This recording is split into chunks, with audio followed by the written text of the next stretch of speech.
तो पांचवें मरहले की जंग जो जीतेगा वही इख्तिदार का सिकंदर बनेगा। और ये बात हम यूं ही नहीं कह रहे, गुज़िश्ता इंतखाब का ट्रेंड बताता है कि जिसने यहां फतेह हासिल की उसे ही यूपी का सिंहासन मिलता है।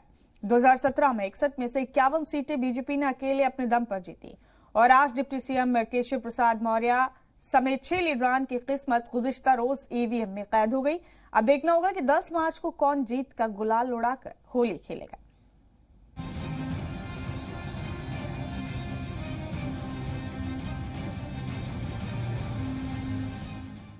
पांचवें मरहले के दिग्गजों की किस्मत ईवीएम में कैद हो गई है। डिप्टी सीएम केशव प्रसाद मौर्य समेत योगी हुकूमत के 6 वुज़रा की साख दांव पर। वहीं इस मरहले में कुंडा से एमएलए और जनसत्ता पार्टी के सदर राजा भैया की भी अग्नि परीक्षा है, क्योंकि राजा भैया के खिलाफ समाजवादी पार्टी ने 15 साल बाद उम्मीदवार उतारा है। उधर अपना दल के बानी सोनेलाल पटेल के कुनबे में चल रहे सियासी वजूद के जंग का इम्तिहान भी है।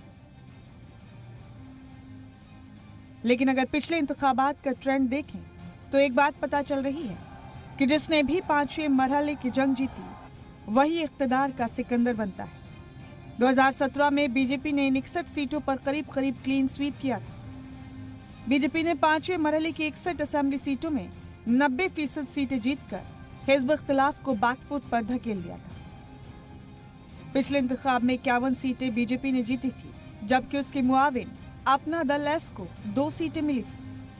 वहीं समाजवादी पार्टी के खाते में महज 5 सीटें गई थी। इसके अलावा कांग्रेस को 1 सीट पर जीत मिली थी। इस मरहले में बीएसपी खाता भी नहीं खोल सकी थी। बीजेपी के लिए अच्छी बात है कि 2017 में उसने अयोध्या की सभी 5 सीटों पर कमल खिलाया था। अयोध्या में बन रहे शानदार राम मंदिर का फायदा भी बीजेपी को मिलने का इम्कान जताया जा रहा है। वहीं प्रयागराज जिले के 12 असेंबली सीटों में से 9 सीटों पर भगवा परचम लहराया था।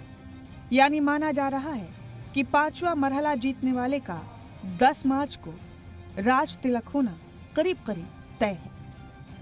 ब्यूरो रिपोर्ट, जी मीडिया।